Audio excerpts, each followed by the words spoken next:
तो आज हम लोग विभिन्न ऑपरेशंस का पार्ट 2 पढ़ने जा रहे हैं। तो सबसे पहले ऑपरेशन बिहाली, आतंकवादियों के बारे में पता लगाने हेतु भारतीय सेना तथा जम्मू कश्मीर पुलिस का संयुक्त ऑपरेशन है।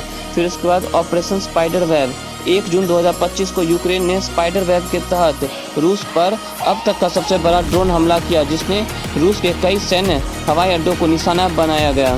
फिर उसके बाद ऑपरेशन मिडनाइट हैमर, जो कि 22 जून 2025 को अमेरिका ने मिडनाइट हैमर के तहत B-2 स्पिरिट स्टेल्थ बॉम्बर विमान से ईरान के 3 परमाणु ठिकानों फोर्डो, नतांज और इस्फहान पर हमला किया। फिर उसके बाद ऑपरेशन टू प्रॉमिस 3, इजराइल द्वारा ईरान के परमाणु तथा सैन्य ठिकानों पर हमले की प्रतिक्रिया के रूप में ईरान ने बड़े पैमाने पर मिसाइल और ड्रोन हमला किए। फिर उसके बाद ऑपरेशन राइजिंग लायन, इजराइल ने अपने सैन्य अभियान ऑपरेशन राइजिंग लायन के तहत ईरान के न्यूक्लियर साइट पर हमला किया। फिर उसके बाद ऑपरेशन सिंधु, ईरान और इजराइल में बढ़ते तनाव के बीच भारत द्वारा ईरान में फंसे भारतीय छात्रों को वापस लाने के उद्देश्य से ऑपरेशन सिंधु शुरू किया गया।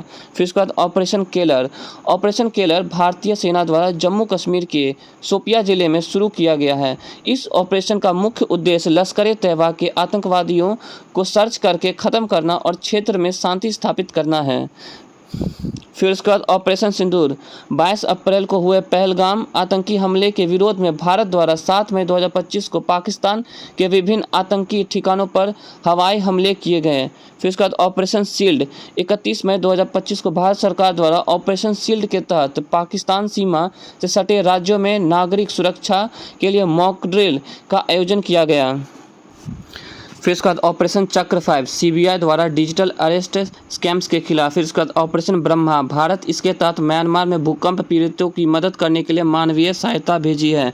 फिर उसके बाद ऑपरेशन डेविल हंट, बांग्लादेश द्वारा देश को अस्थिर करने की कोशिश कर रहे लोगों को गिरफ्तार करने के लिए।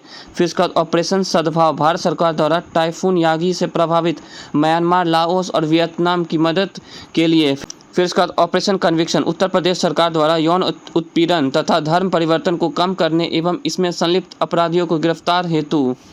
फिर उसका ऑपरेशन राइजिंग सन, राजस्व खुफिया निदेशालय द्वारा 4 राज्यों में सोने की तस्करी सिंडिकेट को उजागर करने के लिए।